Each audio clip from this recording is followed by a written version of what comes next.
And welcome to another Monday evening, night, afternoon. What is it? It's 4 It's o'clock. it's something. It's sunny outside. I'll say afternoon. Yeah. So things are a little bit different now.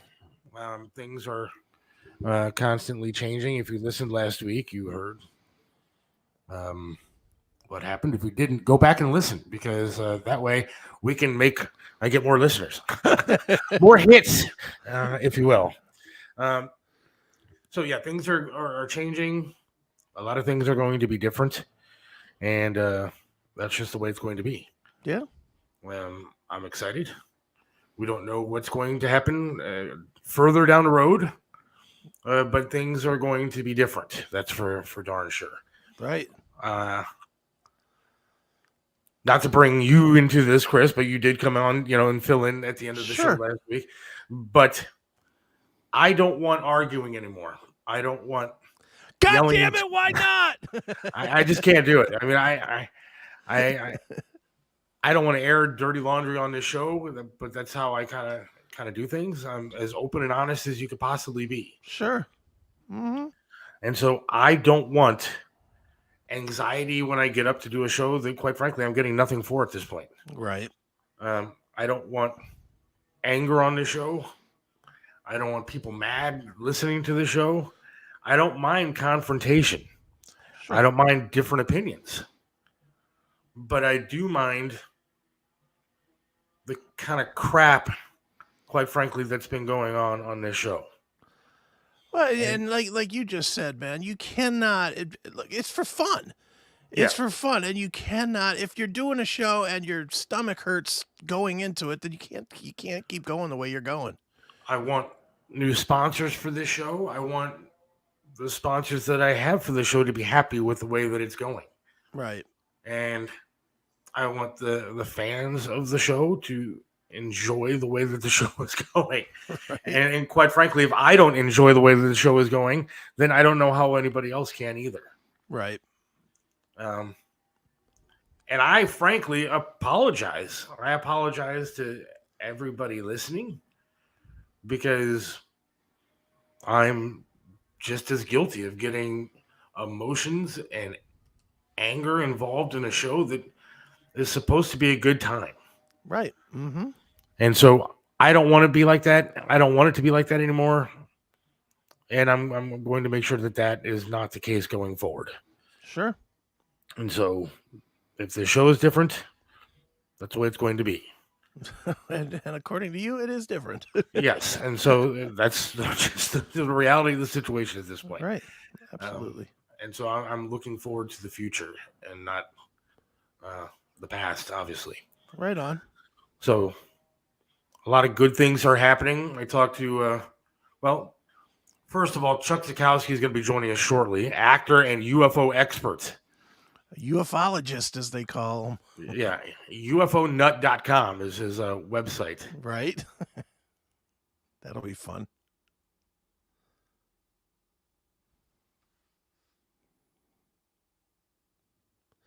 And Seth froze. Well, that's different. All right, Seth, where you be, pal? All right. Well, that's of course I get to sit in as the replacement and immediately deal with this, but that's all right. We can do that. We can definitely do what we got to do. So, let me find the little buttons here. This is one of the advantages I have is that I know where all the buttons are. So, all right, let's just take a quick break. Get everything regrouped. We'll get started. We'll talk some UFOs and we'll talk some other stuff. I think and maybe there he is. It's the ghost of a past here that is taking over. I was like, damn it! 2 minutes in and we're frozen. I got a wing. Yeah. Okay. I don't know what the hell happened, but connection was interrupted. But again, Chuck Zukowski, actor, UFOlogist, UFOnut.com, going to be joining us shortly. Sure. God willing. And then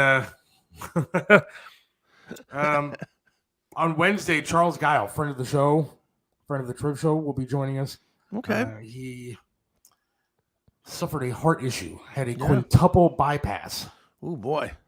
And so he's going to come on Now, what and talk does that about mean? Does that all 4 valves had to be like cleaned out? Is that what that means? Quintuple's 5. Well, what is the 5th one? So I guess we'll have to find out. Yeah, I don't even know. I don't know anything. We'll see what that's all about. So he's going to be joining us, and we'll see what happens there. Okay, very cool. Another big announcement that we are going to be talking about going forward here is that I talked to Billy Morris today. Sure. Wow, that is a big announcement. That is a big announcement because I think he's been dodging me for quite some time. No, I think that guy is more busy than all of us put together. Yeah, he's a busy dude. He is. So he and I talked this morning, and I think we're going to be making an announcement, and we'll talk about it later in the show today, about the Feeding the Police campaign. Like that. Did it with the Triv show, and I think we're going to try to continue on. We have at least one scheduled so far with a bunch more in the works, as far as I know. If I remember right, that was the first time in a decade and a half that I had seen you. Yes. Was it Twinsburg? Twinsburg, yeah. I remember my wife had the day off that day, and her sister had the day off that day. They stopped by, and then you stopped by, and it was yeah. It was very cool. Yeah, that was during COVID. At some point during COVID, and I know Billy just called me up. Was like, "Hey, I'm going to be in town. Do you want a free lunch?" And I was like, "Yeah, of course." I was like, "Anytime smoking rock and roll is offered for free, I'm in." And then once I got there and saw what it was, I was like, "All right, well, I can pass out some food to some police too. I'm pro cop." And that's what I did. I helped Billy and you guys pass out meals to all the different cops. It's great.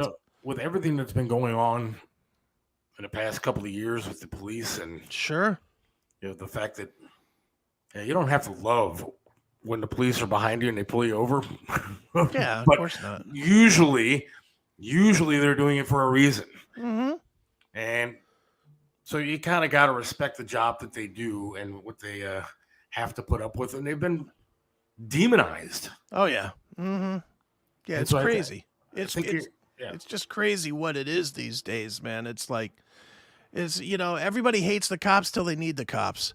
And that's such a garbage way to live. It's just, what? Would you want to do that job? Could they pay you enough money to do that job? You could pay me enough money to do any job at this point in my life. But, yeah, it would be a tough job to do right now because you get no respect. Yeah. And quite frankly, it's a job that,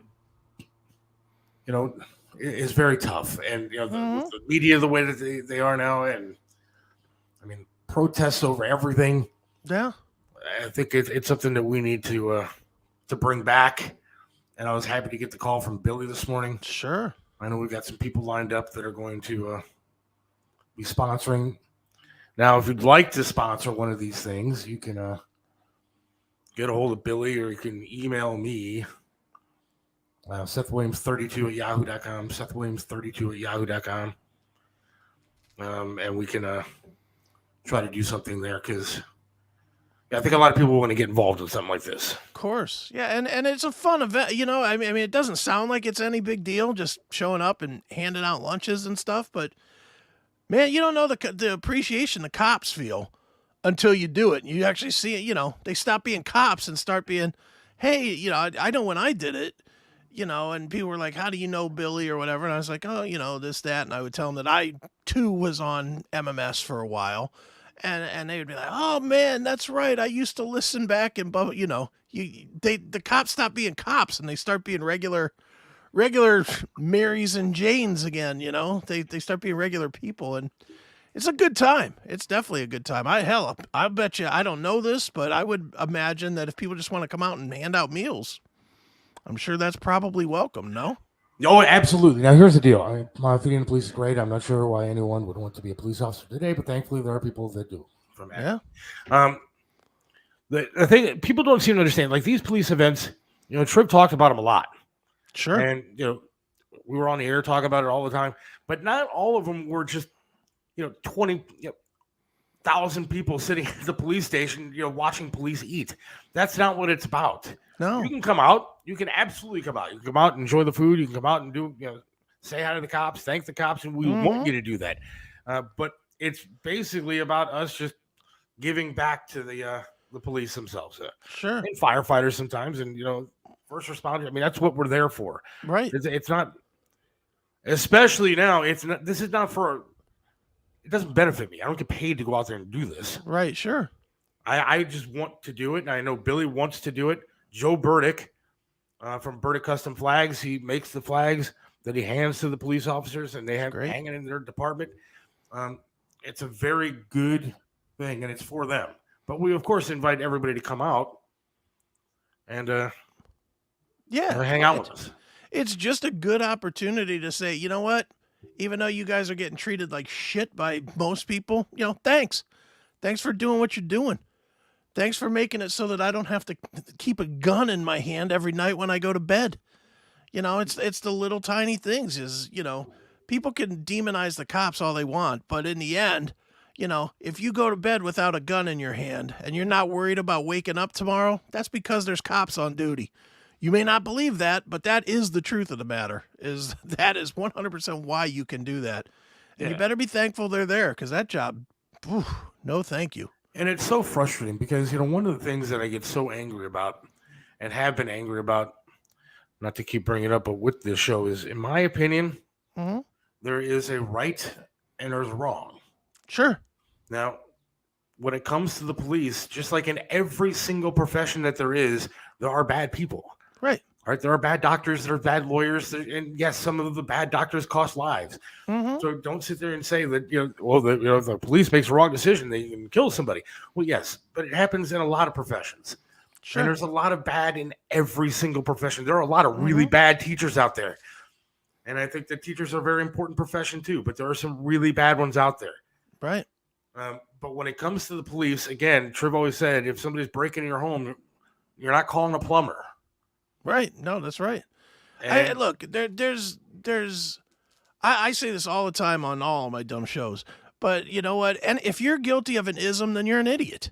Whether it's racism, transism, whatever it is, if you are literally putting people into a collective as a group and saying, well, that whole group is X, Y, or Z, whatever it is, good or bad, you're a moron, because it's just not true. And I would say that hating the cops is the same as hating black people.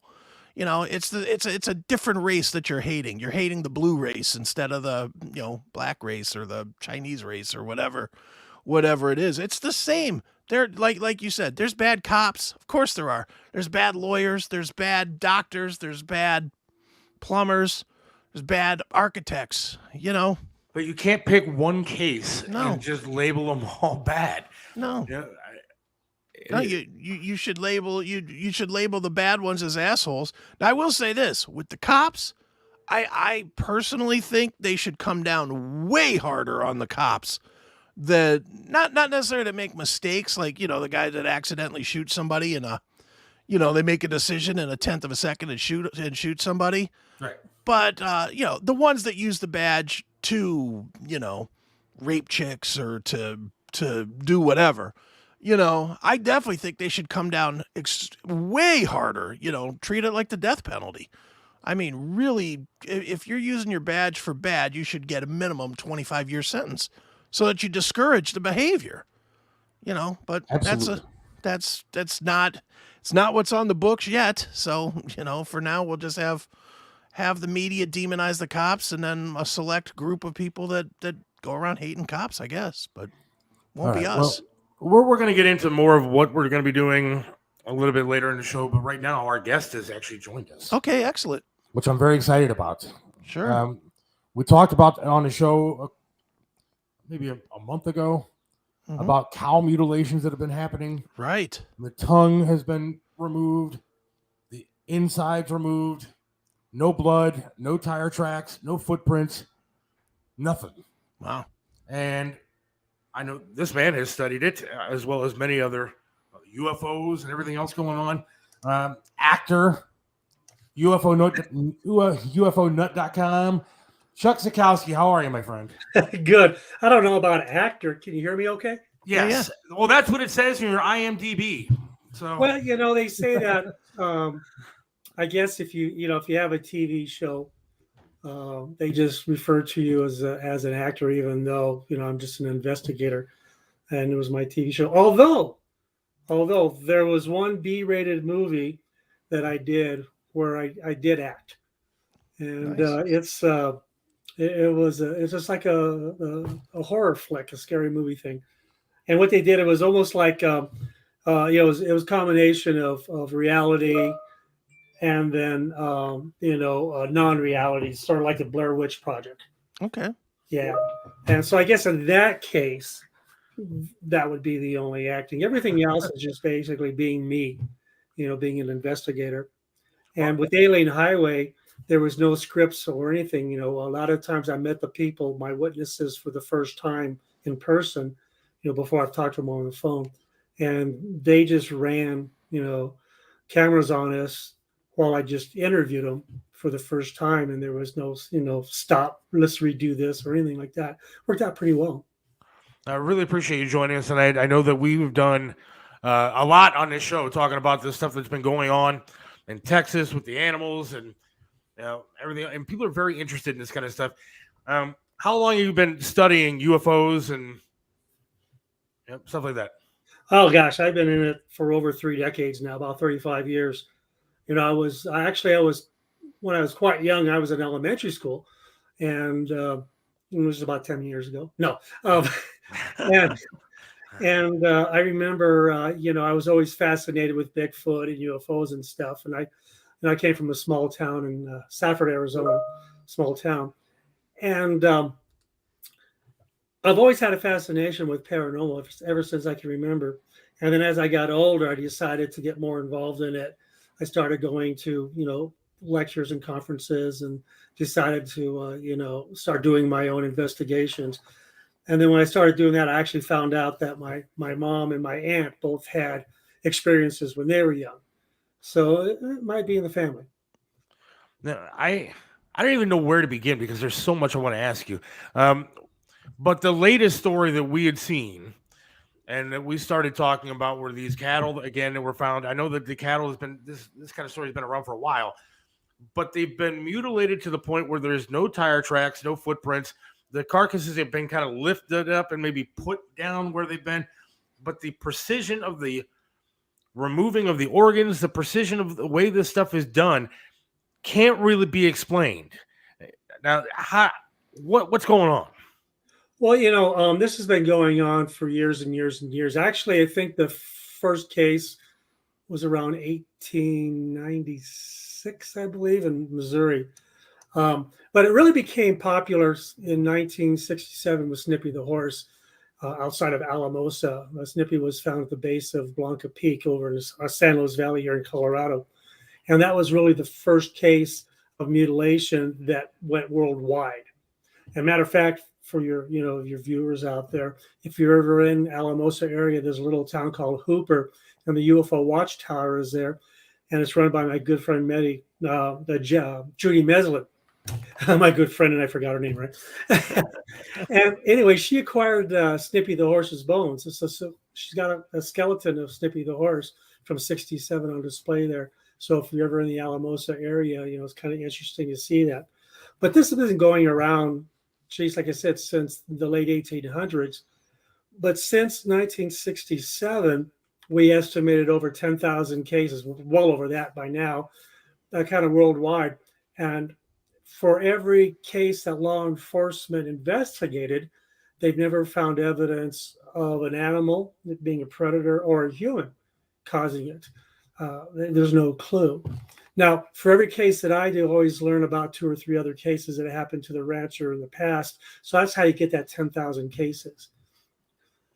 Right So, on. scary thing. Sure. Chuck, what role do you think the media has in getting people to disbelieve ufology or UFOs? And I think it has a huge part, because every time they portray anybody as seeing UFOs or whatever, they portray them as some nut off the trailer park in the middle of Arkansas somewhere. And then when it is somebody legitimate, like an astronaut or a Buzz Aldrin or somebody, they kind of keep that as quiet as they can possibly keep it. Do you think that the media is part of the reason that people's belief in UFOs and in extraterrestrials, I guess, is not more widely accepted? Well, of course. I mean, when I first started doing this, they called me a UFO nut. You're just Sure. some UFO nut guy. So instead of getting mad, I decided to roll with it. I go, "You gonna call me a nut? I'm gonna go ahead and I'm gonna own it." Sure. And matter of fact, I own the word UFO nut is trademarked now. So I am the official UFO nut here, at least in the United States, because I just owned it. And I put it on my license plate. My motorcycle says, a UFO biker. My trailer says camper says UFO lab. And so I kind of owned it years ago. And by doing that, it made me more credible as a person, that when I do my investigations, because I own it, I make sure that I think about it and address it analytically first. I try and eliminate all possibilities and plausibilities before you claim otherwise. Now, with animal mutilations, the media, they're first to say, well, it's a human, it's somebody, doing that, but they have no clue. Their education or experience in investigating a dead animal is zero. Right. Let alone some of the people that I've actually talked to who are reporters, they couldn't stand the sight of seeing a dead cow, let alone doing an investigation. Same thing with UFOs too. Now that's changed over the last few years since 2017, when it became public that the Pentagon, is running their own UFO investigations. I kind of knew they were way before that, just because of some people that I ran into that were associated with the government. So I had an idea that they were already doing it. But it seems recently now, especially since our fighter pilots are coming out saying, blah, look at this, look what I've seen, And for the debunkers and the skeptics out there that say, oh, that's BS, I just laugh at them, because you can't compare just some guy sitting on a couch that pretends to be a couch investigator to one of our best fighter pilots, in our military, who's trained to see anomalies, to see things for their jets, to actually be able to, identify. I mean, there's a complete database of missiles and aircraft and all kinds of things that are in every jet, to be able to identify within a millisecond, what the radar's picked up. And when all that data cannot identify what the radar's seeing, what the pilot's, seeing, that becomes a problem. All right, but at the same time, we have a government that refuses to acknowledge that they can pick up a Chinese spy balloon going across with our radars. So I guess I agree with Chris about the media, but is the government more to blame for not telling us what's going on? Well, yes and no, because there's secret handshakes that we don't know about. I mean, the nuclear arms treaty that we had allowed China and Russia to fly things over the U.S. periodically, so many times a year, and we in turn flew things over their countries too, so many times a year. And that kind of kept us all in check.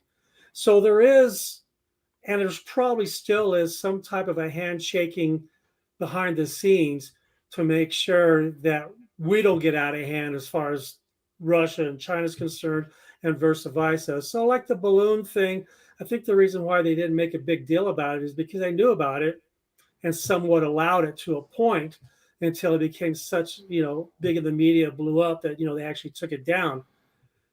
But, I worked at Roswell years ago, and Roswell security actually caught a Chinese, basically a salesperson, representative from China, that was over, they were Wow.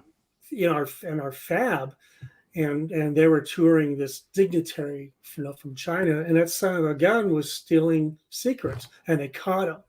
So I wouldn't trust China as far as I could throw an elephant. And I'm sure they probably couldn't trust us either way too. But there's so much going on behind the scenes that we don't know about. Now, yes, I think when you get to that level where you get the people talking to the public, there's probably some suppression there too, and it might be just because of that whole giggle factor of, ridicule, disbelief, and being made fun of. So a lot of people are afraid to talk about it. Jimmy Carter saw a UFO. Ronald Reagan saw a UFO. They came out publicly and said it. So Sure. depends on who you are. Do you think though that maybe they think that the people aren't ready to hear something like that? They're like the people aren't prepared to know that there's aliens. And I am afraid so. And unfortunately, I have a tendency to agree with them somewhat.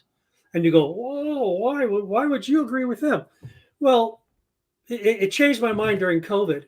We went into a fight or flight situation. People were fighting each other for toilet paper and paper towels, and they were hoarding, and they were, hoarding diapers and all kinds of stuff. And it became a fight or flight situation. So, and that was just COVID. Now, if the government comes out and says, "Hey, we have aliens flying over," what do you think is going to happen? The very first thing that's going to happen is people are going to hit the grocery stores, and they're going to start hoarding food, and they're just, it's unfortunate, but that's exactly what's going to happen. So, I would have disagreed with that before COVID. But after physically seeing with my own eyes the way people were reacting and fighting with each other just over toilet paper, paper towels, hand wipes, it's like, yeah, I think we're still in the infinite stage of our species where we really don't understand. We obviously don't understand how we retain photos in our own mind. How do we dream? How do we keep those pictures? How can we go back? Remember things. We still don't understand how our own body works. How can we possibly understand what an alien does and how it thinks and how it works? Sure. I want to swing back to the cattle mutilation for a minute, and I'm going to play devil's advocate a little bit here, just because I'm sure you've had doubters, and I'm not saying I'm a doubter. I'm saying I'm an I don't knower guy. No, go ahead. That being said, every time I hear these stories about cattle being mutilated, my first thought is, why does it always happen only to cattle? Why haven't we come across a person that's been cut up like this, or an elephant, or or a zoo? Why haven't you got a whole collection of different species all in one place in like a zoo? Why hasn't it happened there? Why does it only happen to cattle? And why is there never like Ma and Pa sitting on the porch and they see their cattle getting cut up? Well, actually, it does. Okay. And the thing is, because a lot of people, that aren't involved in it, like I am, really don't know the breadth of it, how it expands. I personally have investigated horses, goats, pigs, a dog, besides cows, elk, and then there have been cases of human mutilation. There's a famous case out of Brazil. I think if you type human mutilation Brazil, you'll actually see a human who was cut up just like an animal is. Okay. I know of a situation here in the U.S. in Tennessee in the Appalachians. I know of another situation. These are years ago, nothing recently, in Canada, where a woman was found mutilated. The problem with humans, though, and this is my background in law enforcement. I was a deputy sheriff for 8 years. I was a volunteer. My day job is IC mass design. I apologize. You probably hear my phone going off. That's okay. I'm still part of a team. We're working on the LiDAR system, and everybody's chatting with each other. Sure. But basically, unless you really delve into animal mutilations, there's a lot to it. Now with the humans, though, like I said, being law enforcement, if it's a human, it's a homicide, and if it's unsolved, the judge can put a gag order on everything and keep it from the public because it's still an unsolved crime until they actually find the culprit. Okay. They never will. But I've actually seen photos. I've talked to other investigators, one in Canada, one on the East Coast, that caught wind of a human. Now, it doesn't happen a lot, so I don't want to scare anybody out there. Now, this is still somewhat hearsay, except for the pictures that you see of the Brazilian case. But people claim to be abducted all the time, too. So, it's something you have to think about. Right on. Now, what about Roswell? I mean, I know that, growing up as a kid, Hello. one of those things that you kind of have to ask somebody that's in your field is Roswell Area 51 real? Is there a crash site? Is there stuff going on there? What happened? You happen to pick the right person. That's all I've been reading about you. So yes. So yes, when I first started doing investigations out of California, I really got involved with Roswell. And when we would go on vacation, every time we go on vacation, we drive. I go by Roswell or by White Sands or Dulce or Taos or wherever. But I've been through Roswell so many times from the early days that I got to meet Glenn Dennis, the mortician, Walter Hott, the person who released Roswell Army Air Force Base captured flying disc.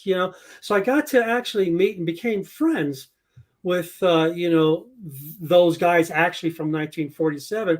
I was also friends with Stanton Friedman. Later on, I was, as I got better at this, I was lecturing, with Stanton. So I got to meet the guys that started Stanton Friedman, meaning he re-released it to the public back in, I forget, what was it, late 70s or something. I got to meet and I was good friends with Jesse Marcel Jr. Matter of fact, I was the first person and only person that took Jesse Marcel Jr. out to the debris site. Okay. So he could and actually see, what he, the area where the material was that he saw when he was like 8 or 9. It was really cool for me to get involved with that from the very beginning. Now I did back in about 2000. So I did 2 archaeology digs with the Sci-Fi Channel. And the first one, it's a really long story, which probably means another podcast. But the bottom line is after the production company cut and left, I argued with the archaeologists from the University of New Mexico to let me come back the next day. I say argue because it was a heated argument, 1:30 in the morning, to let me come back the next day, 5 in the morning, and do my own dig while the archaeologists were there cleaning up the mess from the production company. And by letting me do my own dig the way I wanted to do it and not the way Sci-Fi wanted to do it, I found a piece of metal. And my sister and I were working on it. So I was doing the strip digging. It's 1 by 5 meter strip digs, about maybe 8 inches deep at the most, because you're only going back 60, 70 years. Sure. And I found a little piece of metal. And it's not the size of I won't say middle finger, I'll use index finger. And it was triangular. And I was digging the dirt. My sister Debbie was sifting it, and she it came out of the dirt. And when it hit the sun, all 3 corners, it's not a perfect triangle, but just triangular shape. Mm-hmm. All 3 sides curled up when it hit the sun. When you put it in a little manila envelope, flattened out again. So it was either conducive to heat or solar radiation or light or something, but it did it every time. I asked the University of New Mexico, I asked the International UFO Museum in Roswell, I also asked Sci-Fi if we could do more tests on it, because they only did like a $25 visual test on all the artifacts we found. And the lab says, well, this looks like the back of duct tape. And I said, no, it's not the back of duct tape. So they wouldn't do it. So I convinced the archaeologist before he had it archived to let me borrow it for a couple of months. Actually, I had it for about 4 weeks. And I ran my own tests here in Colorado Springs using electron scanning microscope. And it turned out to be an aluminum silicon alloy with trace elements of titanium. Now, what the hell is that doing under that much dirt in the middle of the desert? Right. And then, so the next year, I did a press release at Roswell. And lo and behold, who popped up and said, hey, my lab will research that further for you? Robert Bigelow, the billionaire that we later found out in 2017 was working for the government, right, for the Pentagon. So he was probably working there also at that time too. And so they took it, and within the first week, I got an email. This is on my website, even the emails on my website, on my on my blogs. I blog about everything. I don't hide any. Well, a couple things I hide, but not most. Majority of stuff I don't hide. And the email says, well, within the first week, it turns out to be an unknown polymer based on the catalog of known or most popular polymers that the lab had. which that tells me that it wasn't common to anything like aluminum foil or anything like that. That it was unknown. It doesn't mean it's unknown to the planet. It just means it wasn't a common polymer. Okay. So then I asked the lab, what's next? And they said, isotope analysis. We want to see if it's from the Earth. That's the last I heard of Bigelow. It went right into the sinkhole. Right. And it was exactly a year later, I got an email from the lab after multiple times of asking. And this is in the book, The 37th Parallel, for anybody out there that wants to read about this. Not my book. It was written by Ben Mesrick about me, but it's all in there. I got an email back saying, oh, it was nothing. And we sent it back to the University of New Mexico. But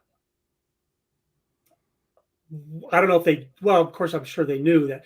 So what I did was the actual piece itself, I had to go through the whole process of talking with the board of directors, the University of New Mexico, and the archaeology department, the whole bit, to allow the piece to be analyzed. So there's a lot of paperwork, about a couple months of paperwork I had to do. But part of the paperwork was you're going to cut a piece off and give the piece to Bigelow and still keep a piece in archive. And that's what they did. So we still have an original piece in archive. Wow. Now, wasn't there a run back in the day where people wanted to storm Area 51 and people talked about? Because I know that there was like a group of people that's putting all over social media that they got to run, they're going to storm the gates and see what's there. Yeah, but they didn't do anything. Right?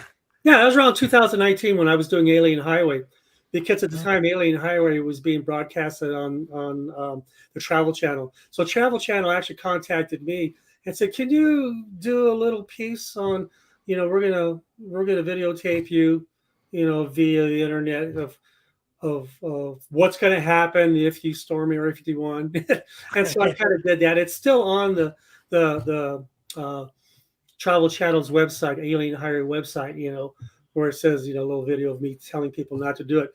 Because when I was in California too, I was also an Area 51 connoisseur, and I knew all the guys back then, talking with them, and one of the main guys, his name was Glenn Campbell, not the singer, but his name was Glenn Campbell, and he had a little trailer outside the little Alien Inn in Rachel, Nevada, and he was an investigator.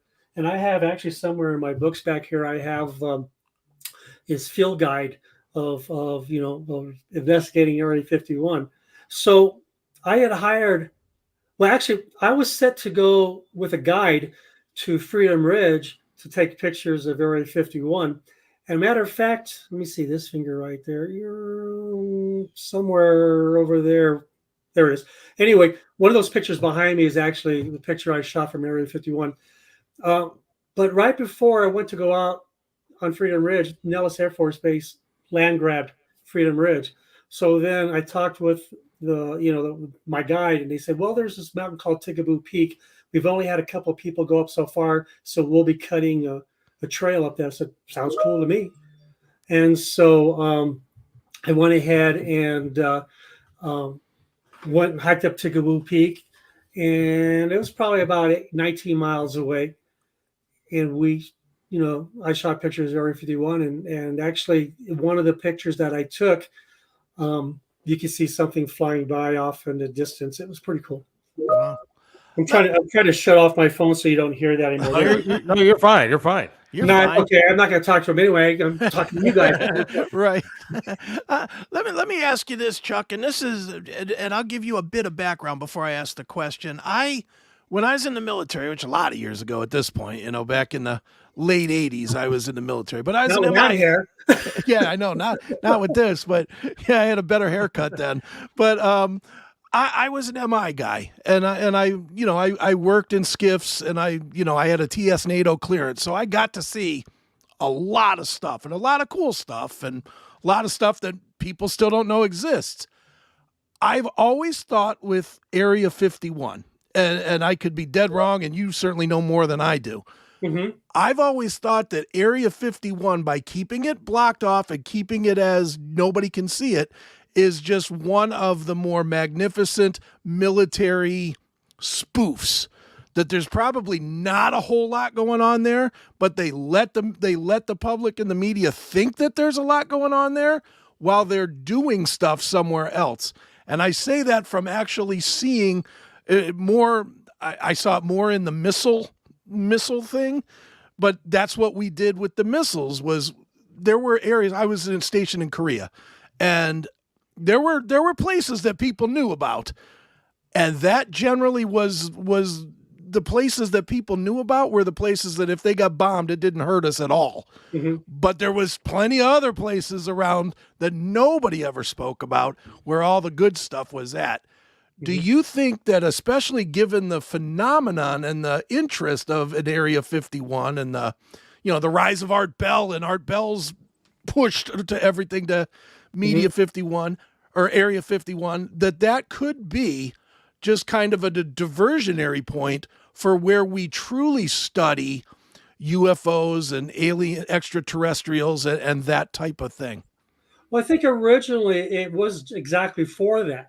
Okay. If you study the stuff, because Roswell went to Wright-Patterson. It was called Wright Base at the time. And the reason why the debris from Roswell went there is because that was the only base that had the Foreign Technology Department during World War II.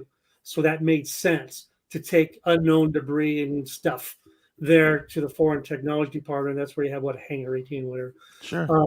But it seems like just after that, Area 51 started being developed in the early 50s, 51 or so. And Area 51 is just a quadrant, 51 quadrant over by Nellis Air Force, like that, but they just call it Area 51 or Groom Ridge or whatever. Sure.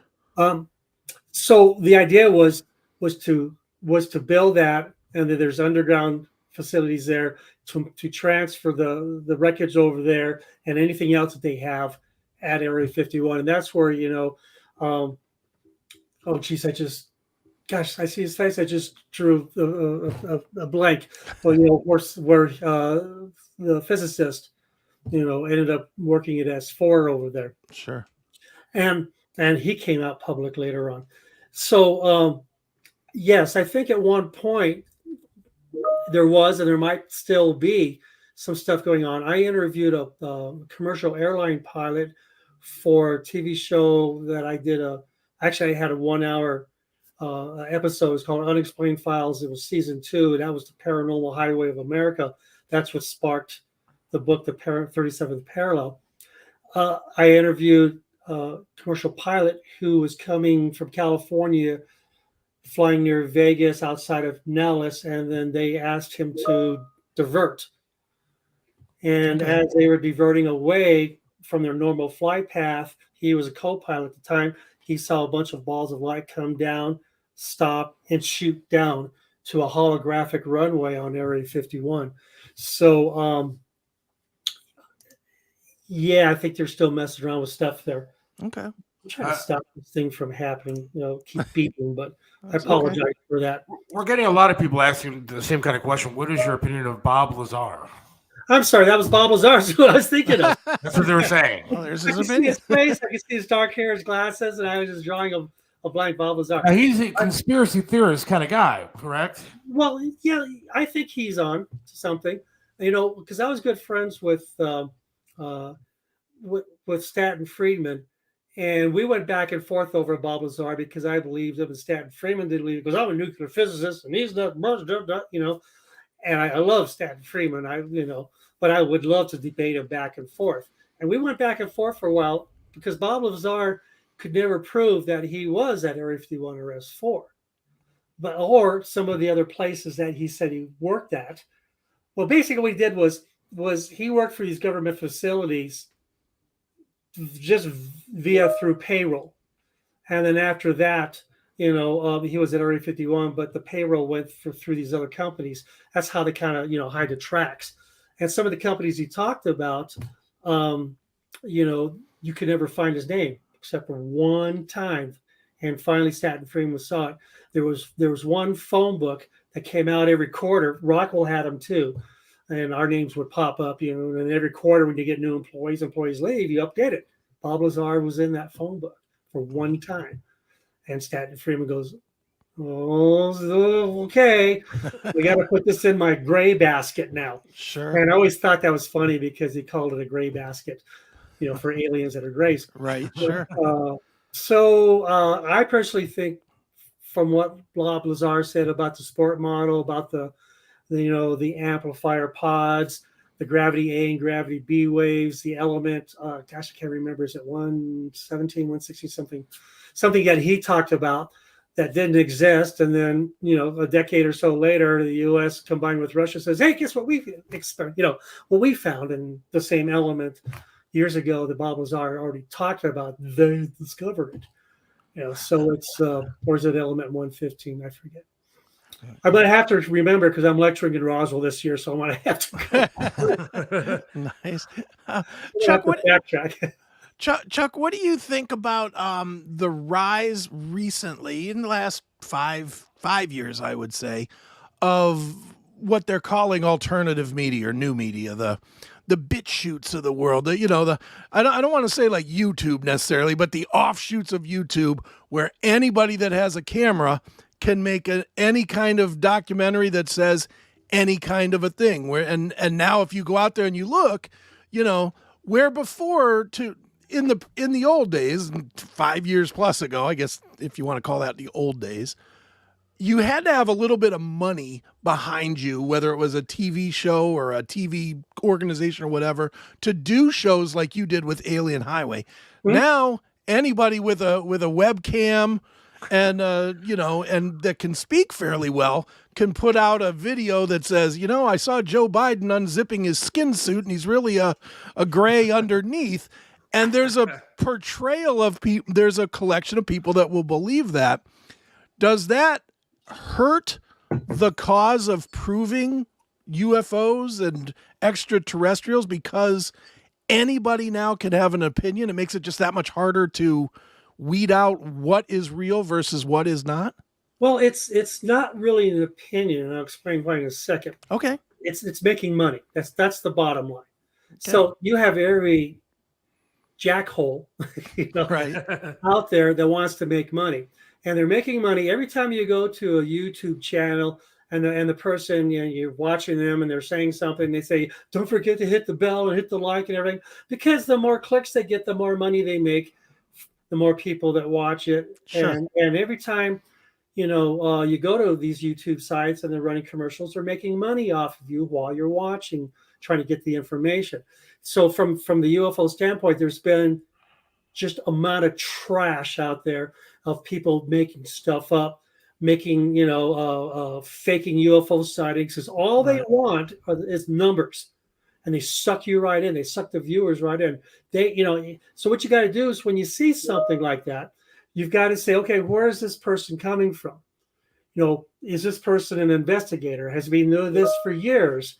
Does he have some type of experience, some credibility, or is he just some Yahoo that hold a camera up? Now, the other thing too is I laugh at these most of the time because I've been doing this over 30 years. You don't see the chance of you seeing a UFO and filming it and something phenomenal happening, like it disappearing or shooting off or whatever, attacking each other, is, millions and millions and millions to one. Okay, really, really hard. So anytime you see any video out there where that person just happens to catch something phenomenal, and it's running a commercial while you're watching it, just click that sucker off. That guy is just trying to dupe you. He's making money off you. Right. That's the problem with a lot of these videos. I released a video last night on my website of something that I shot last week while I was on a cruise in the Mediterranean. What I do is, this is a cruise my wife and I had worked on for about a year and a half. So we finally get out there, and I always make sure, and I don't do a lot of cruises, but when I do, I make sure I have a balcony, because late at night, I'll get out there with my night vision camera and I'll shoot randomly 30-second segments. Over a period of 3-4 days, I might shoot 90 to 130-second segments. So I was shooting a few segments and going through them all, and I found one segment of this light going just barreling past, wham, and I went, okay, that's pretty cool. I got shooting stars and I got satellites, so I could compare all that. because the satellite is a really faint light that it stays, and then you get the airplanes that have the strobes. Mhm. Even if they're off a distance, your night vision camera, the one that I use, this little guy right here, that's $1,000 camera right there. It's a Psionics Pro 4. Okay. And it originally was designed for a rifle scope, but it's really, really good for night vision. And then like you're shooting stars and stuff. But this thing was just a streak. Right now you can see it on my website. I just posted it on my website. Matter of fact, I think I sent you a link. You do. I actually have it. I can play it. I don't think we can talk during it, but I'll play it real quick so people can see what you're talking about. It's only a minute long.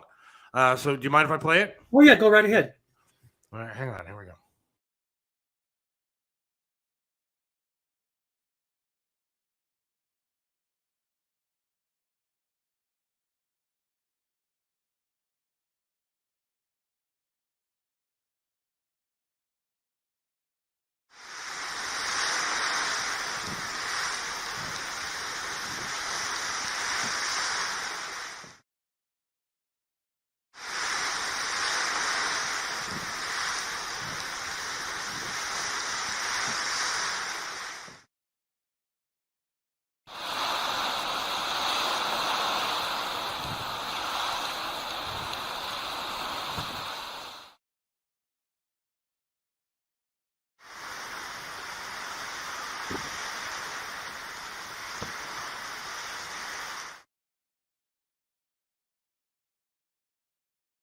So if you go to the website and you click it and watch it, you'll get a little bit better clarity than what you just saw on here. Right. So it'll come out a little bit better. But if you look, you could see it just shooting straight across. It was coming in out of frame and going out of frame, and it was moving extremely fast. UFOnut.com, correct? Yeah, UFOnut.com. And it like I said, after maybe 50 or 60 of these 30-second things that I've shot over a period of 5-6 days, you'll catch one anomaly. So when you see something like that, that's what we generally catch. Now, when you watch these YouTube videos, and you'll see a light coming in, it'll stop, and then it'll do this, and it'll go down, Right. and it'll make a pretty face, and then it'll take off. You got to question those, because now there are some cases where people will film stuff that's circling, but for the odds of you actually taking a camera and looking up and then catching something phenomenal, in this case, it was 80 or 90 times of me going out in the middle of the night shooting 30-second segments to be able to catch just that. Right. Now we have now we're here in Cleveland, Ohio. So Lake Erie is right here, and I know that I have a good friend, Jim, who actually shot a video with his cell phone, and I believe that I saw the same kind of thing, and somebody else just texted into the show about people seeing UFOs off of Lake Erie. Now they looked like orange balls. There was one, and it kind of came down towards the horizon, and then there was another one that kind of came down to the horizon, and they didn't move very much at all. They were just kind of sitting there. And then there was, I think, a third one that came down. And obviously they weren't airplanes because they were not the color of anything like that. It didn't look like anything I had ever seen before. And he had video of it. And I thought it was super cool. And I mean, can you just see stuff like that every now and then? Was that an anomaly? Is that something that sounds familiar? Do you see orange? Oh, sure.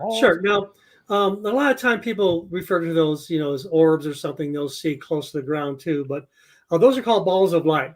And back in the day during World War II, our pilots and even the Japanese pilots saw them, while they're, out on patrol or whatever. They call them Foo Fighters. The band, the Foo Fighters, they probably got that name from the Foo Fighters back in the, during World War II. It was a ball of light that our pilots and bombers were seeing, and sometimes they would actually track the airplane and follow the airplanes. Now, there are reports of our pilots, and there are reports of the Japanese pilots seeing these things. The Japanese thought it was some type of secret weapon that we had. We thought it was some type of secret weapon the Japanese had, or maybe the Germans had. But these things, our pilots were seeing. They call them Foo Fighters because back in the day, there was a comic book. I forget the name of the character of the comic book, but he would say, where there's food, there's fire. So that's where the word came up, Foo Fighters. So we're still seeing those today. I actually filmed a couple of them on location shooting Alien Highway because we were in an active area. And these balls of light are seen. Sometimes they're seen a week or two before animal mutilations occur out in the rural area. Sometimes they're seen, in a not so rural area. I've seen a video of one going by a dash cam, or I'm sorry, camera, security camera, outside someone's house, something flying by. So, they are out there scooting around, and we've known about them since, like I said, since the mid 40s. These balls of light are probably what you guys noticed over there. They're now the difference between a ball of light and an orb is more spiritual. So when ghost investigators, and I've done some ghost investigations just to be able to compare the two, it's more spiritual because it's a more electromagnetic field condensed ball of light orb, and you can kind of see through. The actual ball of light you can't see through. They're solid. And I've been doing enough research on these things that it appears it's like a probe, like the type of probes that we send out. Now, I'm going to throw one at you now that's going to make you go, huh? Difference between, this is going to freak out a lot of people when about these UFO sightings. The real UFO sightings where you see the light and it's near the ground, it does not reflect light. Okay. So if you're watching these videos out there and some guy sees a UFO going by and there's a shadow or something, or not, or light, that doesn't happen. The real phenomenon, the real guys, the light that we perceive with our eyes is not white light. It's in a different spectrum, but we perceive it as white light, but it doesn't cast a shadow. I've got a great picture of these two kids. I can't show you because they're underage, but it's an investigation I was working on a few years ago, and I had to stop it because the mother cut me off. It wouldn't, right. She didn't, because of the giggle factor, she didn't want the media to exploit her kids. Sure. So I had to stop, but I still use it as an example. There was a ball of light outside in a field outside their house. They both kids saw it. They grabbed a camera. Well, they grabbed their cell phone camera. They went out there. One actually walked up to it, and he's just kind of looking at it. It's right in front of him. The other one took a picture of him. The ball of light was so bright, it's just white, but it didn't light up, didn't reflect light on the torso at all. So there's no reflection at all. Now, with Unexplained Files Season 2, when I had my own episode, the 37th Parallel, I went to Highland, Illinois, where there was a big UFO sighting down there. It was a triangular craft that 4 different police districts were tracking it, and I interviewed one of the cops who saw it hovering over like a little mini mall, right? 7-Eleven and a couple of other stores. And he said that sucker was bright. He was staring right at the big lights. It was triangular, big lights on the back. I go, so you were standing and you were staring right at the lights, right into the lights of the exhaust or whatever. He goes, yeah. And I said, and you didn't squint? You could see her? He goes, well, it's pretty bright. I went, but you didn't squint your eyes? He goes, no. And I said, well, it was so bright that it cast a shadow on the trees or anything. Could you see a glare? He goes, well, I kind of don't remember that because I was so encompassed with, staring at it. I go, how about your patrol car? How about all those reflective decals on your patrol car? They must have lit up like a Christmas tree. And that's when it hit him. Because he always thought the possibility of it being terrestrial was the case. But his patrol car was dark. Wow. And none of the 911 or none of the decals that we always see lit up. And back then, a few years ago, there was decals everywhere on the patrol cars. Nothing lit up, and it scared him. He's a detective now, and I didn't mean to scare him, but then all of a sudden, the whole train of thought of it being terrestrial turned into something else. At that complete moment, when he realized that it didn't reflect light, it didn't light up the decals. What the heck was he staring at? And that's the case. So somebody wants to know, do you think UFOs use water sources like Lake Erie or oceans? Oh, I love that guy. Who is that person? I love him. Yeah, that's my theory. And it's been on my website for a few years now. It's hydrogen. Because every one of the every one of the animal mutilation cases that I've worked on, there's a water source nearby. Even now, there's water sources that were nearby. The one in Texas, there was water sources nearby. The one in Oregon and out here in Colorado. And matter of fact, I got a call from or text from a rancher about a week or so ago that a ball of light shot right in front of his truck when he was driving, and the Purgatory River is nearby, and there was balls of light around there. So the theory is it's hydrogen, because if you really think about it, it's hydrogen and oxygen, right? H2O that makes up H2O that makes up water. Now, we don't have a lot of hydrogen in our atmosphere. Very little. It's oxygen and nitrogen. Mhm. Very, very little hydrogen. All the hydrogen in the planet is in our water system. It's also in our petroleum-based products. Crude oil is very, very rich in hydrogen. You can extract hydrogen off of that.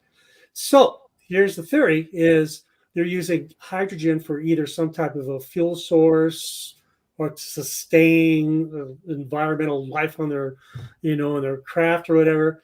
But here's something that I just kind of threw in within the last month that, the more I researched this, how Commander Fravor and some of the other fighter pilots, they see the Tic Tacs, they see them zip by. And if you read the reports, they say there's no signs of any type of rudder type of movement on these things like you'd see on airplanes, right?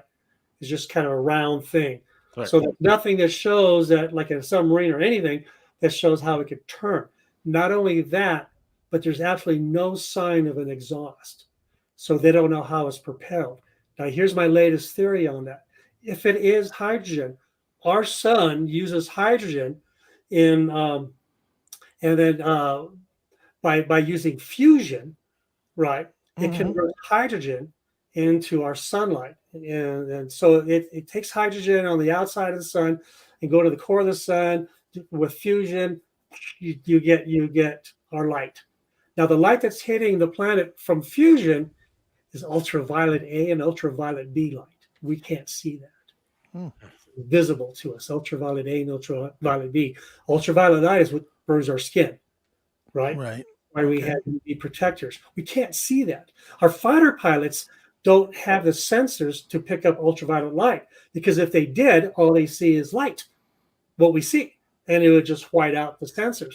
They do use an ultraviolet light along with infrared light combined to track missiles and other aircraft because of infrared, and then the infrared masks some of the ultraviolet light so you can see a shadow effect. So that's a technology. That's the only way they can use ultraviolet light.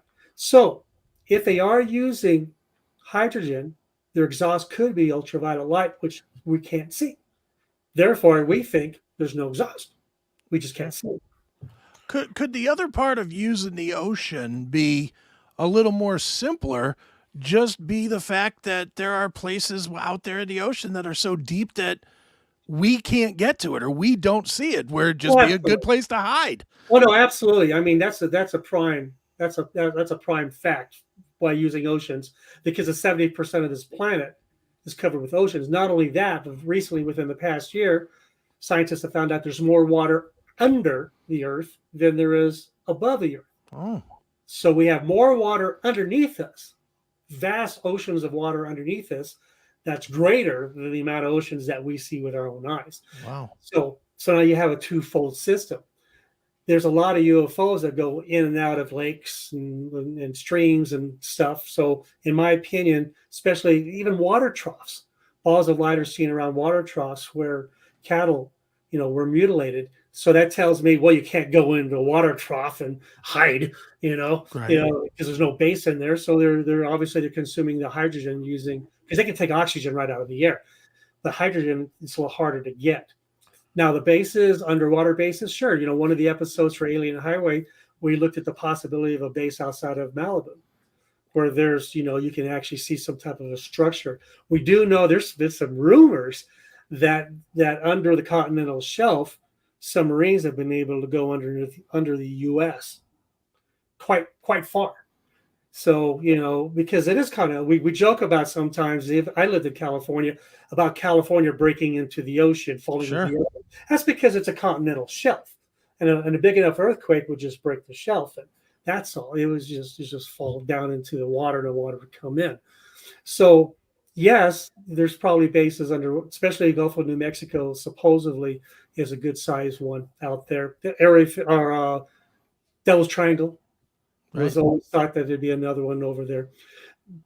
But we have a lot of UFOs that bug out underground here, Dulce, New Mexico, big time, right?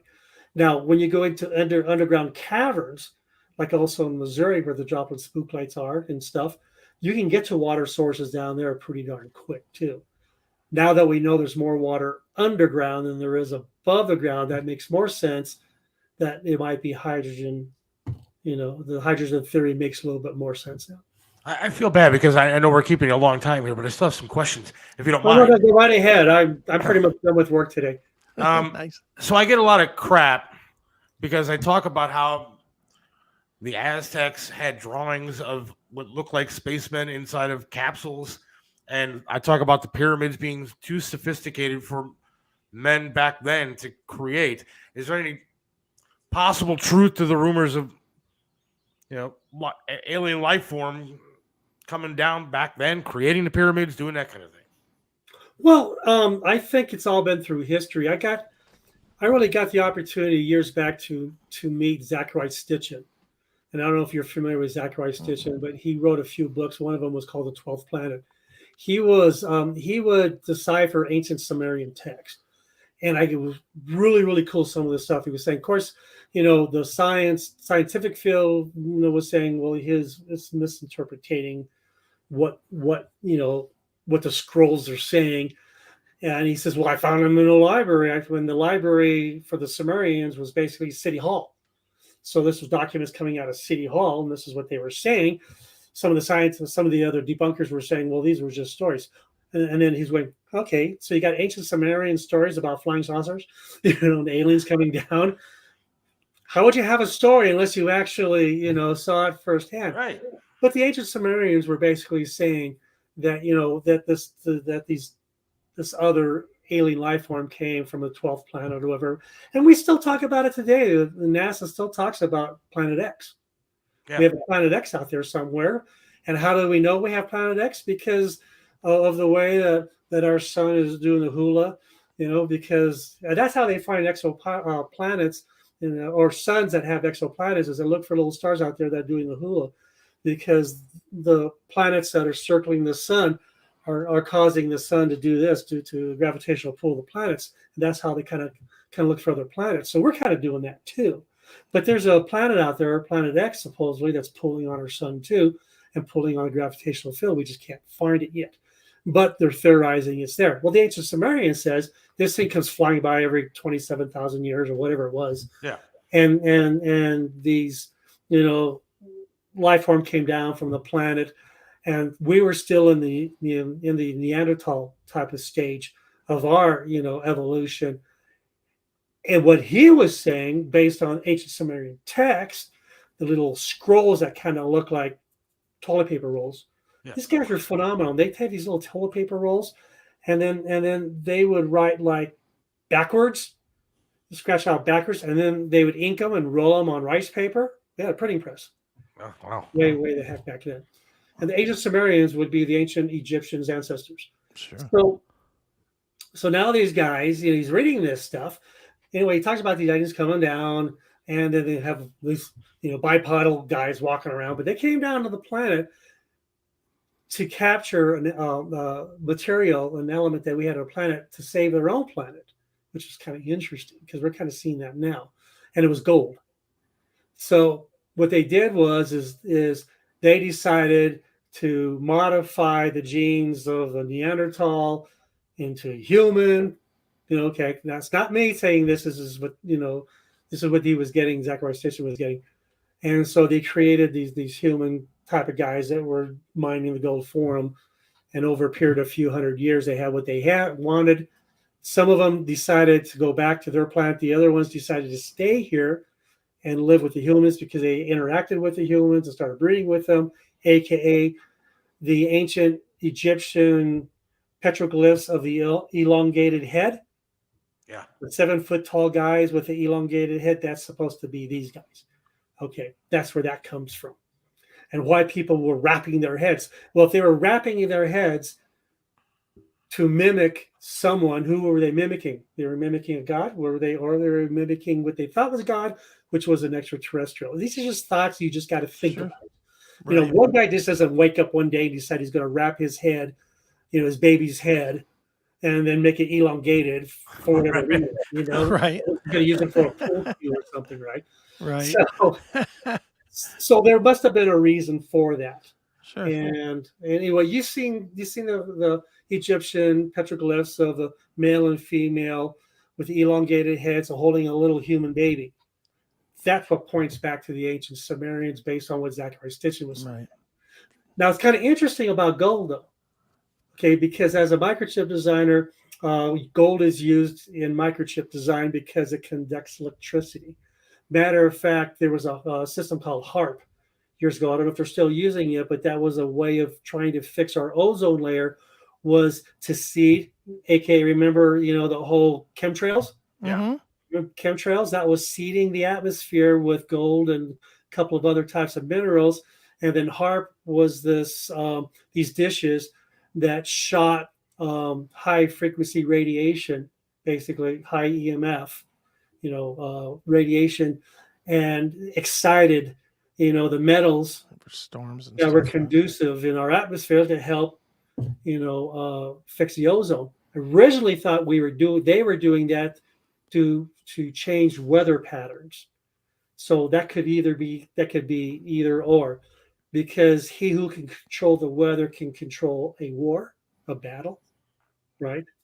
So originally we thought possibly that's what they were doing with the chemtrails, was experimenting a way of controlling the weather. Then it came down the road, a little bit further down the road, that maybe they were trying to repair the ozone layer. So, it's a 50-50 of how you want to look at it.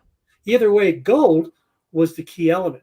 So what are the odds that the ancient Sumerians talked about these aliens coming down in what we now know as Africa, where the Eve gene has said to come from? That we all, in our DNA, we have the Eve gene. Mm-hmm. And so it all came from Africa. And Africa is a great place to mine gold, because a lot of gold mining. And it's kind of interesting how you think about what Zachary Stitchin was saying in his books. You're going, God, there's a lot of similarity and commonalities to this. I at least have to keep an open mind on it. We haven't found the missing link yet to us. I'm not saying we're all aliens, but I'm saying that there could be a you got to just be an open mind about it. Right. Yeah, we do. All of us have an extrasensory perception. We have ESP. All of us do. We just, some of us can turn on, some of us can't. Your viewers are after going, no, we don't. Yeah, I'll give you a couple of examples. First off, women's intuition right off, right? If your wife, your mom, or whoever, or your mate, or whoever, says, we better get out of here now. Or let's not walk down this alley, let's go this way. Let's not make a left turn, let's make a right turn. That's because the woman's intuition is picking up on some negative, some type of a negative force or something. They're able to pick up on it. Don't go to there. Okay. Now you're sitting in your car, or your truck, or whatever you're driving, or your motorcycle, and you got this feeling you're being stared at. Happened to all. You can't see it out of the peripheral vision of your eyes, but when you turn way over past your peripheral, thank you. I'm getting dry. Better start drinking some more water. The person staring at you. How did we know we were being stared at? It happens to people in restaurants too. How do we know? We have that capability of knowing. That's why Bigfoot can't be caught, because Bigfoot has got that capability amplified. We're losing it because of technology. Bigfoot hasn't lost it because they're not technology bound like we are. So they can actually sense when someone's walking up. Right on. So, Chuck, with all of the study of all of this that you've done, and you certainly know it way better than we do, what do you think we are? Do you think that we are well, let me put it another way. Do you think that the aliens are studying us, or do you think, flip it the other way and think that more we as a Earth as a organization is almost like an ant colony that they more or less are checking in on, that they helped create, and now they check in to make sure that it's not doing too much damage to itself. You kind of have to leave all the possibilities open. I can't say one way or another. I think aliens are here to study us. Sure. It'd be no different than us sending probes off to other planets and studying other planets. We think we might find microbiological whatever life in Venus and gases in Venus, the atmosphere and stuff. And anyway, so we're looking into that. But I still have dry mouth. I apologize for that. I'm talking too much. So I think in a sense, I mean, years ago there was this thought that there was a treaty between aliens and our government, that there would be a transfer of technology, so the aliens would be allowed to abduct, American citizens. I mean, that's just one of the theories out there. But if they're just studying us, and they've been doing it for years, then it's just there. Now we're a very, very unique planet. We've got tons of water. We have an atmosphere, that sustains life. We have a very exciting life here on this planet, very warlike. We're fighting with each other all the time. We're creating technology. We're doing interesting things. We'd be a great race to study, of course. So maybe from that standpoint, maybe it's our resources, maybe it is our water. But and if they are here, obviously they're not here to conquer us because we're still here. Right. Now, if you want to believe the ancient Sumerians and seem to think that maybe we evolved somewhat, from that alien technology, then that could be a possibility too, where they're just kind of watching to see what we're going to do next. Now we got to wrap it up, but real quick, do you think there's going to come a time? I know we've had a bunch of people asking the same question. Do you think there's going to come a time where they're going to just come down, say hello, and hang out? We're going to, actually, see them, and they're going to make themselves known to everybody. We're going to have some sort of society together. I mean, what's the future? What's their end game, I guess? War of the Worlds. Well, I mean, could that be it? I don't know what the, what we're looking at towards in the future with, Well, I can tell you from the past that they had the technology to destroy us. They had the technology to turn off our nuclear weapons. And matter of fact, that was being discussed in the Pentagon not too long ago with some of the military people who were at the military bases here in the U.S. that a UFO hovered over and shut down the nuclear missiles. So they have the technology to mess with our technology because they're so far more advanced. So they're good. Let's just say they're really good hackers. They can hack anything and manipulate it. If they really wanted to, they could drop an airplane, flying over in a second, just shut everything down and just, drop everything if they really wanted to. And they don't want to, for whatever reason, they're studying us. Now, they may also know that we're still quite in our infant stage as a species, and we're very aggressive. People take shots at UFOs all the time, physically take shots and stuff. And I do know from talking with Travis Walton, who was an abductee, that here's a 6'4" guy, that when he woke up in the craft that he was in, and he was towering over these little grays, and he kind of lunged on them, they kind of scattered. So there is it appears that they are afraid of us somewhat. They are, from what I understand, talking to the guys from Roswell, that they are kind of fragile beings, at least the grays are.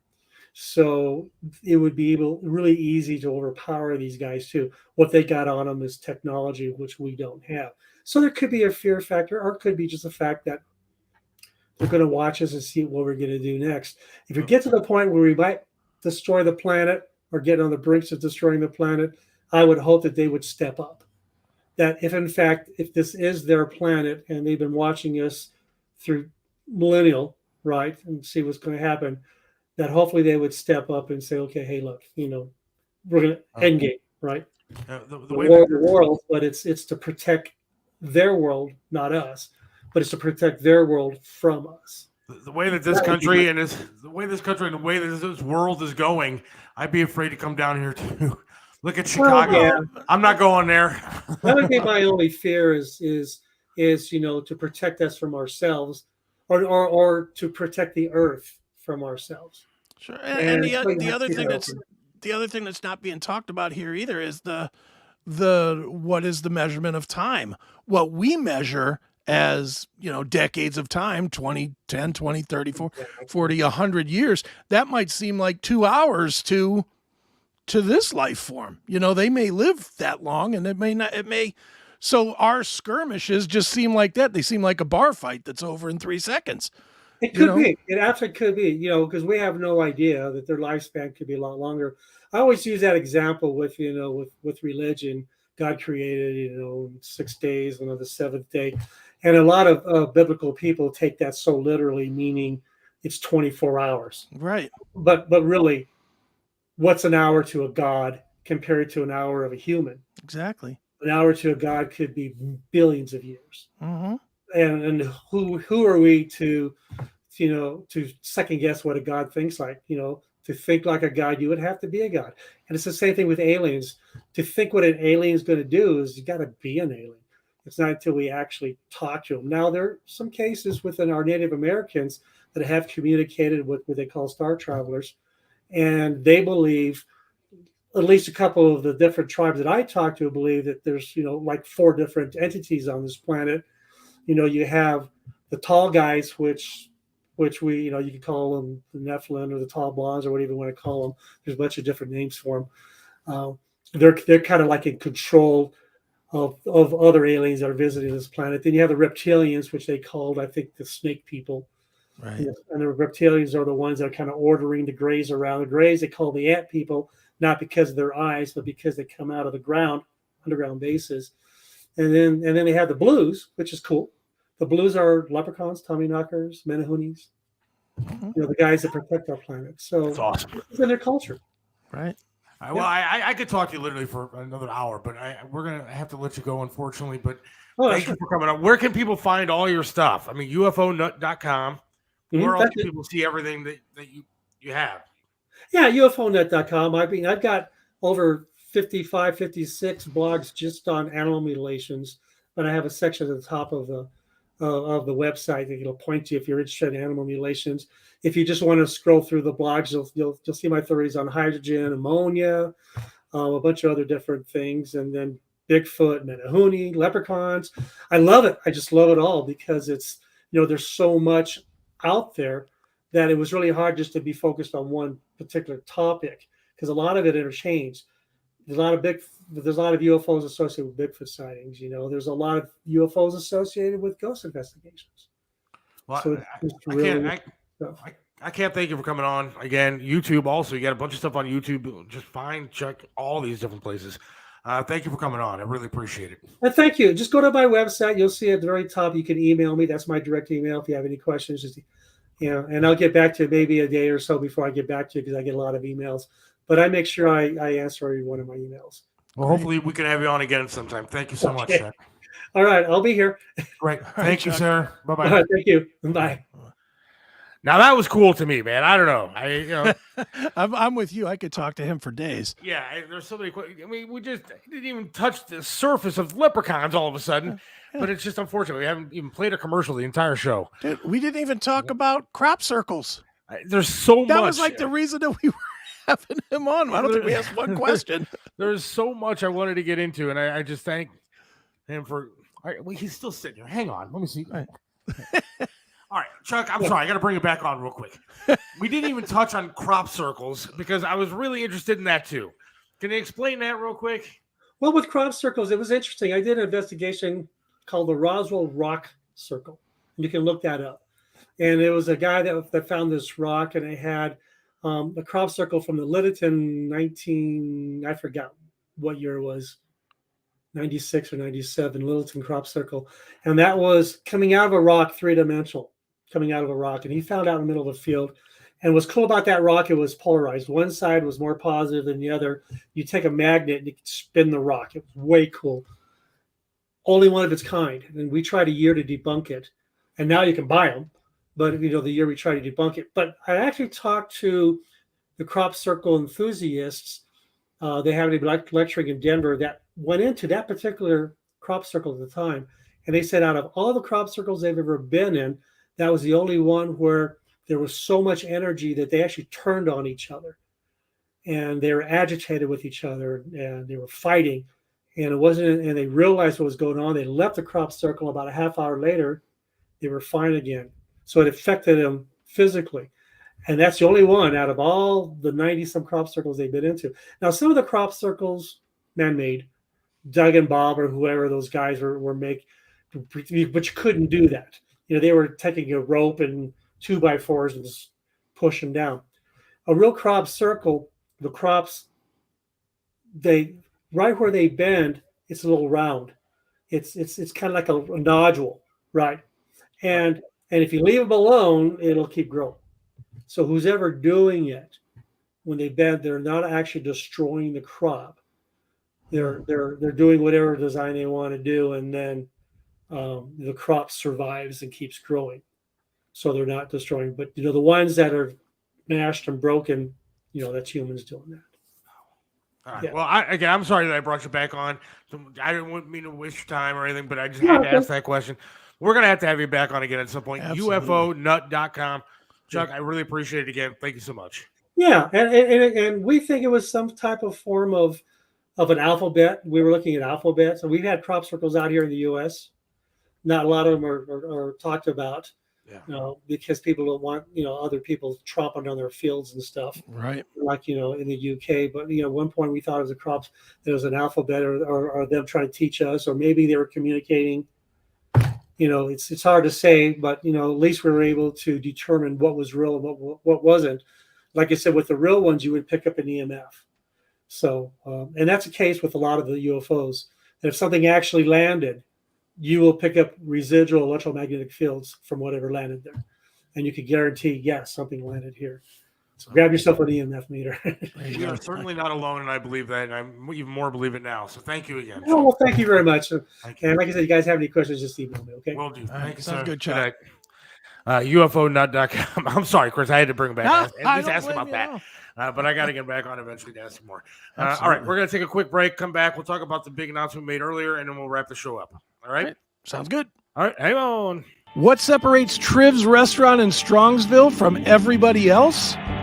Some restaurants you go to eat the same thing over and over and over. But then there are restaurants like Triv's, where you want to go there every single time and eat something different until you have eaten every single item on the menu. Why? Because the food's delicious, and it has been for almost a quarter of a century. Triv's has amazing food, outstanding service, and an opportunity for you to have private dining, special events, and intimate occasions. You can enjoy a memorable fine dining experience in your own dedicated, intimate space. Visit Triv's in the heart of Strongsville. Call now for reservations, 440-238-8830. Triv's in Strongsville. Joe Burdick custom flags are amazing. Each flag is handcrafted to reflect the imperfect perfection, making each piece of patriotic wall art unique. This is a local small business, veteran-owned and proud. Joe Burdick creates symbolic artwork that is built to last. Display your spirit, pride, and patriotism by calling 440-305-2065 and let Joe's flag serve you. 440-305-2065. Joe Burdick Flags. Let me introduce you to Charlie's Auto Repair. Any car, any truck, any problem, Charlie's does it right. You know how it is. The check your engine light comes on, you put air in the tires, and the light is still on. 216-470-0170. That's Charlie's Auto Repair, 13728 Madison in Lakewood. Charlie can do it all, from small engine repair to fleet maintenance and system diagnostics. 216-470-0170. Charlie's Auto Repair. Let Charlie make your car great once again. And welcome back. I'd like to welcome some new people actually listening to the show tonight, so that's good. That. Appreciate that. Hello, people. Things are changing, so Yes. that's what's going on. We talked about it earlier today. Another big thing that's happening. We are going to be helping out the men and women in blue once again. That's right. I talked to Billy Morris, and we this morning I talked to Joe Burdick, the guy who just heard his commercial, makes the beautiful American flags. I think we'll have Joe on next Monday, talk to him about everything that's going on. But June 21st will be the first police event that we do for the 3rd District, Cleveland Police. Smoke and Rock and Roll, Billy Morris's food truck, going to be feeding our fine men and women in blue. Joe will have a flag to present. You are welcome to join us, everybody. You can come out June 21st. I believe that's a Wednesday. Okay. We'll have times and everything set up, but hopefully it's the first of many, but we'll see. We got to get the ball rolling, and we'll go from there. But I'm excited about it. I'm excited about taking care of our police. Absolutely. As we said earlier, I think it's a very important thing that we do. And somebody asked me earlier, well, are you getting paid for it? Well, no, why would I get paid for doing something charitable? I mean, this is to say thank you. Yeah. One thing that I've started doing in my life, and I'm not proud of it. But I feel the need to do it. Is when I see an officer, or the other night, I was picking up some food somewhere, and I saw a gentleman who had an older gentleman. He had a POW MIA hat on. Sure. And I feel the need to say thank you. Sure. I feel to see, as to you, Chris, a military man. And I thank you for your service as well. Yeah, it's always appreciated. I could tell you, as somebody that, as a vet, it's definitely always appreciated. And it's, I mean, we've all seen Rambo. We've all seen what happens when you don't appreciate them. They all go crazy, and we're all trained to be crazy. So it's good to just it's well received. I'll put it that way. It definitely reminds you that maybe your service wasn't in vain. When sometimes you do like everybody does in their life. They look back and they're like, oh, why did I give 5 years to that? Or why did I do that for so many years? And like for me, I did 5 years in the military, and it's nice to know that people actually appreciate the fact that I did it, and that they didn't have to or whatever. Yeah. I've been pulled over in my life, and it always sucks. And then I hate it, and I'm mad. And what the hell doesn't that cop have anything better to do than pull me over? Right. But there is a reason behind it. There's a reason why they do what they do. And I found it. I find the need now to say thank you to our men and women who serve, our men, whether it's in the armed forces or a fireman, definitely a police officer, because I appreciate what they do. Anybody, nurses, doctors, nurses, hell yes. I supposedly get a new leg tomorrow. Nice. I'm going to take a picture of it because it's supposed to have like a cool design on it, so I'm excited about it. I'll put it on my Facebook page, and I was sitting there thinking the people that I've had to see and help me through this entire process and continue to help me through this entire process, because it's never ending. Sure. But I thought about the fact that I went to therapy for so many months, and this lovely therapist that I had at Metro was just great to me, and I was like, why didn't I give her like the biggest hug ever and thank you and flowers? So I'm going to make a point to go up there sometime next week and just do that. Sure. Because she deserves it. And all of these people do. It's the littlest things, man. It's like you had the nurses from the burn unit on, what, 2 months ago or so? Right. I guess that would have been. Yeah. And I pledged to, and I sent them a case of books, as we had talked about. They sent me the nicest email just about, can't thank you enough for blah, blah, blah, blah, blah. And I didn't need anything from it. I just wanted to give back to the place that gave me my life. I mean, it was not one of those moments in my life where it's like, well, here's where I can get some attention. It was just you know what? They were doing something cool, and I felt the need to do something cool back, to say, hey, thanks for what you gave me. And I did, and they were thrilled. And as far as I know, they gave out the books, and it helped some people. And dude, that's what it's all about. How many coins you put in the good karma basket compared to the bad karma basket, I guess. I mean, a lot of people are sending in text. Somebody wants to know where's the 3rd district. I believe it's downtown area. We'll find out before June 21st. We'll find out before June 21st. We'll let you know. It is. There's nothing wrong with being a good person. That's why one of the many things I want to change about this show is that I'm not going to let people come on here and disrespect our police. I'm not going to let them disrespect our armed forces. Again, there's bad in every profession.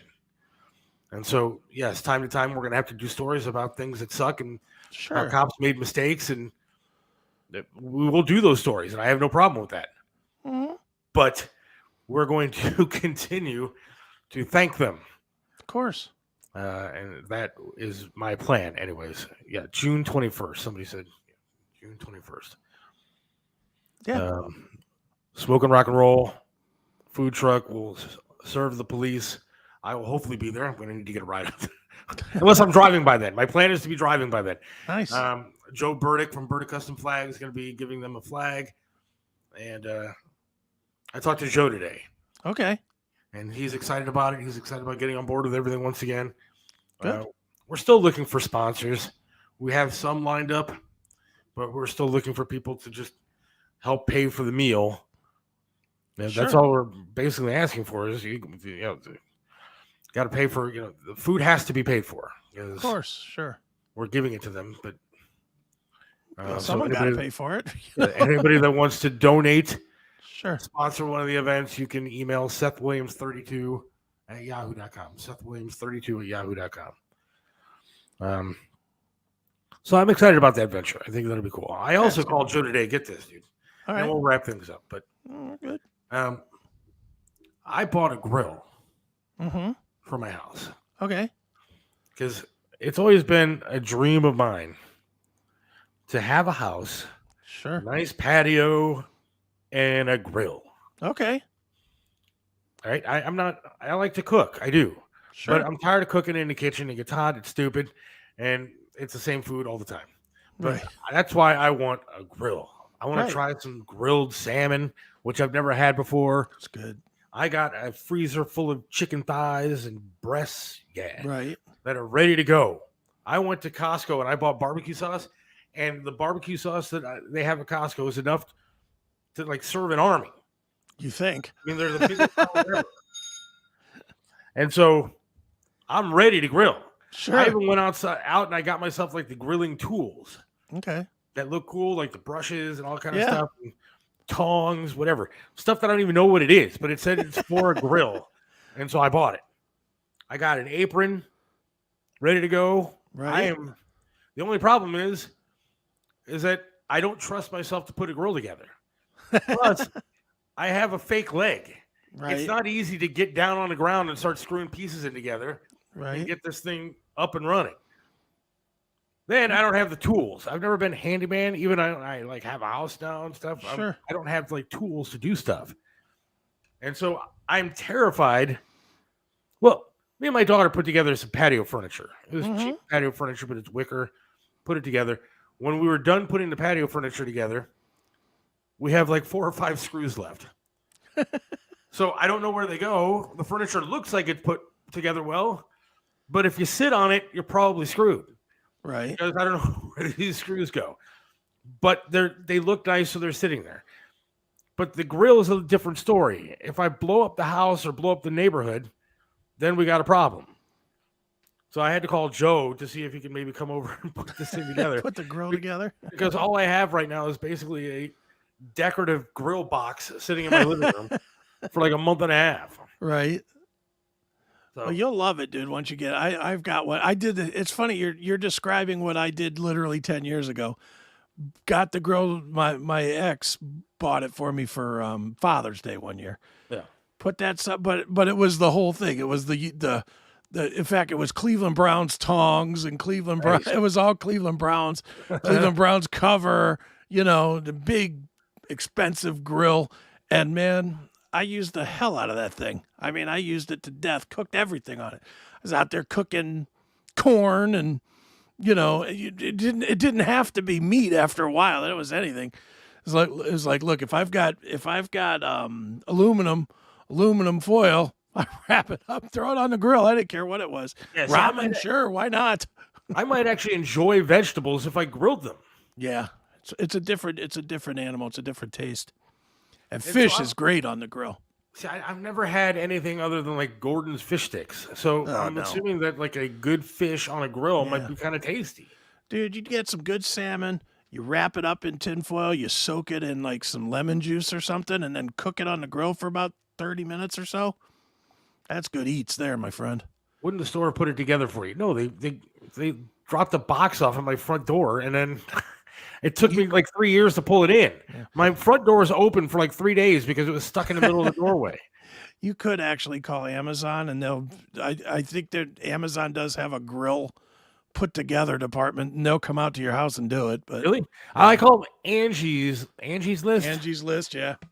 And I said, okay, let me. That's what they're supposed to do. They have like handymen that come over and fix your stuff. Well, they wanted a minimum of like $250 bucks, something like that. Mm-hmm. I said, dude, this grill's gonna take you like 20 minutes to put together if you know what you're doing. Mm-hmm. I'm not paying $250 for that.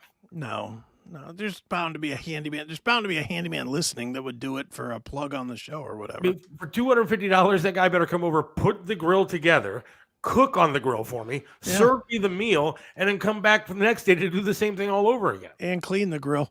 Yeah. But I'm excited to actually get the thing up and running. I'm excited to actually do it. So Joe said at some point he's going to come over and do that for me. But very cool.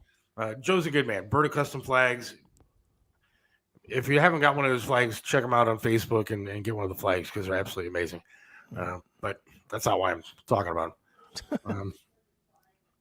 Talk about all of our sponsors. Charlie Kalani is going to come on and give an update. If you listened last week, he had some problem with the city of Lakewood.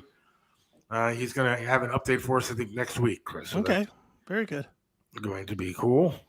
And then on Wednesday, in just a couple of days, Charles Guile, a good friend of mine, good friend of the Triv Show, did a lot of stuff for Coach for Kids. He's a one-man band. Seriously, like literally, he is a one-man band. Charles Guile and his Ghost Band. And they travel all throughout the city playing different bars. And he had some heart issues, had a quintuple bypass. And so he is going to be on the show on Wednesday to tell us how his recovery is going. I know that's got to be that's a major one. Yeah, that's the big one, isn't it? So he'll tell us everything that happened to him and what's going on. We'll have some more stuff on Wednesday as well. Tony Masaccio will be on. I think he's going to be at another wing place. Right. Not Little Italy this time. So right. He's going to be chowing down on some wings and some burgers. So we'll talk to Tony. Right. And, again, as I mentioned at the beginning of this, I am moving forward. I don't want any more arguing, no more yelling. Sure. We can have different opinions on stuff, but I'm done with the belittling. I'm done with everything that is negative. I'm going to be positive. I want the show to be positive. I want it to be fun, and I want it to be successful for myself, the people that sponsor it, and for everybody listening, because right on. That's the goal here. Absolutely. I'm not trying to change the world. I'm just trying to enjoy it. Right. And want to have some fun while I got the chance. So sure. No thank question. you for coming on tonight. I'll talk to you Wednesday. Sounds good. Natalie says, maybe your wife can put it together. Shit. All right. Oh, real quick, before we get out of here. So yesterday, I was talking to my wife. We had to go to somebody's house for something. Okay. And I said, yeah, this person has an unusual name, but this person is an aquatic specialist at at Petco, aquatic specialist at Petco. Sure. And my wife looks at me dead straight face, and she wasn't joking. Right. And she goes, "Oh, is that the guy that teaches the dogs how to swim?" What? I said, "No, honey, it's the person that deals with the fish Yeah. at the pet store." And she really thought that it was a person at the pet store that could teach dogs how to swim. I tried to explain that no, they don't have little floaties for the dog to put on, one Right. of the big spaghetti noodles for the dog to handle to learn how to swim. Right. This is a person that deals with fish. Right. So if you think that woman, God love her, and she's the best thing that's ever happened to me and takes care of me like you can't believe, is Sure. going to put together a propane grill that I'm going to cook on, you got another thing coming. Nice. Dude, real quick before we go, let me tell you a story real quick that's related to this show. So, as you're aware, Tony was out at Geraci's a month ago, maybe 2 weeks, 3 weeks ago, whatever it was. Yes. And I decided I wanted to go to Geraci's from seeing the show. Yeah. So I go on last week to Geraci. I looked it up. There's 4 locations listed on the thing. So I went to the one closest to me, which was out in Mayfield. And I was all set to eat. And I mean, the food looked so good on the show and everything that I couldn't wait to get there, right? I get to the Geraci's in Mayfield. It's maybe the size of this room if you cut it in half. Right. And it has like 2 booths. Both of them are full. Now, and I didn't end up eating at Geraci's as much as I wanted to, and as much as the show sold me on it. I ended up eating at an Indian restaurant that was in the same plaza because there was nowhere for me to sit to actually eat at this Geraci's. It was crazy. Well, we're going to have Geraci's at the big one at some point. Yeah, well, this one certainly ain't the big one. This one is the size of a closet, but looked like a nice place. I just didn't eat there, so I'm not bashing it. It just was funny. I was so set to have that big experience like Tony showed us. Yeah. And instead it was like a 2-booth pizza shop. Yeah, I've been to one of those, and I am actually bigger than the restaurant. Yeah, exactly. Walk in. Too funny. But thank you again, Chris. I do appreciate it. Of course, man. And God willing, I'll talk to you Wednesday, and we'll have some fun. Sounds good. Thank you, sir. Thank you, All everybody, right, for listening, and God willing, talk to you later. See ya. Yeah.